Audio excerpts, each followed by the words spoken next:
बापू का सबसे प्रिय भजन भी है और सत्याग्रह का हथियार भी है। हाईकोर्ट से झटका लगने के बाद अशोक गहलोत अपने सारे विधायकों को लेकर राजभवन पहुंच गए और विधानसभा का सत्र बुलाने के लिए राज्यपाल के खिलाफ मोर्चा खोल लिया।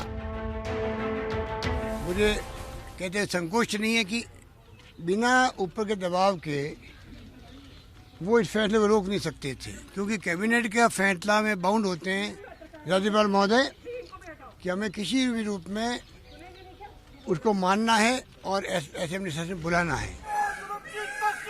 इंसाफ हमारा नारा है, इंसाफ हमारा नारा है। राजभवन के लॉन में कांग्रेस विधायकों ने नारेबाजी की, फिर धरने पर बैठ गए। भूख लगी तो बिस्किट का आनंद लिया, लेकिन डटे रहे। बेसब्री बढ़ने लगी तो राज्यपाल घर से बाहर निकले और विधायकों से बातचीत की।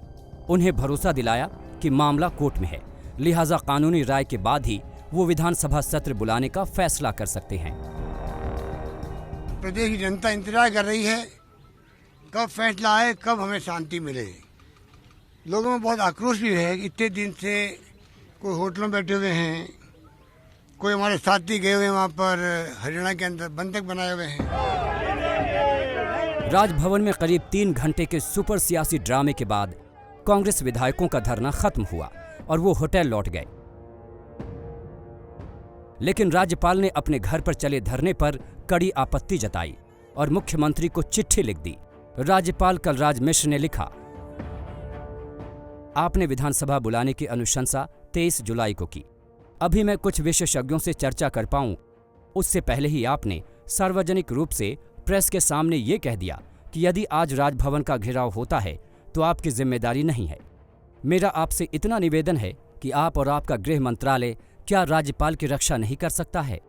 तो राज्य में कानून व्यवस्था की स्थिति के संबंध में आपका क्या मंतव्य है? साथ ही ये भी बताएं कि राज्यपाल की सुरक्षा के किस एजेंसी से संपर्क करें। हाँ, आपका अधिकार है, आपकी कैबिनेट निर्णय करती है कि आप हाउस बुलाओ, तो निश्चित रूप से वो विचार करने का एक रास्ता कानूनी जो हमको दे रखा संविधान में वो है, लेकिन उसके पालन के लिए आप उनकी छाती पर बैठकर धरना दे करके एमएलए को ले जा करके उनको इस बात के लिए मजबूर कर रहे हो, ये एक तरह से संवैधानिक अधिकारों का दुरुपयोग कर रहे हो। दरअसल राजस्थान हाईकोर्ट ने जब पायलट गुट को राहत देते हुए स्पीकर के नोटिस को खारिज कर दिया, तब अशोक गहलोत के पास फ्लोर पर शक्ति प्रदर्शन के अलावा और कोई रास्ता नहीं बचा। तब उन्होंने राज्यपाल पर विधानसभा सत्र बुलाने का दबाव बनाना शुरू किया और सरेआम धमकी दे डाली। दबाव में किसी के नहीं आए, आपका संवैधानिक पद है, शपथ ली हुई है,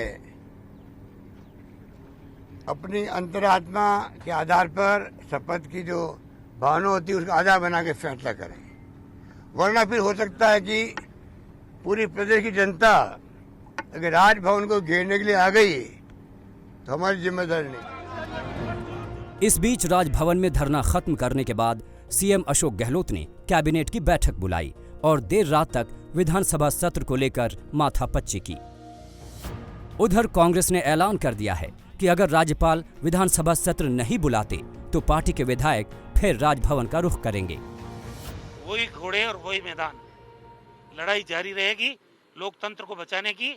और ये राजभवन यहाँ से दिल्ली शिफ्ट होने वाला नहीं है, हम यहीं आएंगे वापस और वही पूरी मेजोरिटी के साथ आएंगे।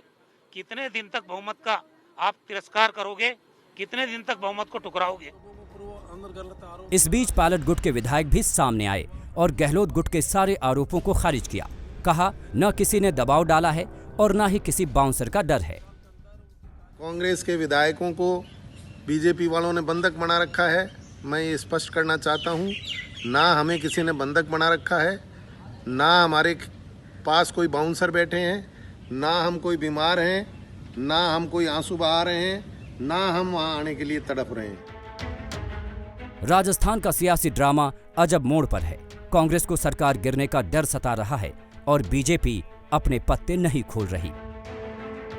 बड़े अचंभे की बात है कि इस कैबिनेट सिस्टम में जब भी सरकार आग्रह करे कि सेशन की शुरुआत होनी चाहिए, तो उसमें गवर्नर साहब को कोई देरी नहीं करनी चाहिए। ये संविधान की बात है, संविधान की मर्यादा की बात है। इसमें सुप्रीम कोर्ट के निर्णय भी हैं। राजभवन का घेराव करेगी, फिर आप उसका दोष हमें मत दीजिएगा। मुझे लगता है कि ये लोकतंत्र की बार बार दुहाई देने वाले, अपने आप को गांधीवादी कहने वाले लोग, व्यक्ति को इस बात के ऐसा कहना शोभा नहीं देता। किसी भी संवैधानिक पद की अपनी मर्यादा है, उस मर्यादा को बनाए रखते हुए आचरण करने की जिम्मेदारी हम सब की है। दरअसल अशोक गहलोत को डर सताने लगा है कि कहीं ऐसा न हो कि फ्लोर टेस्ट में देरी हो तो 2-4 विधायक हाथ से खिसक जाएं।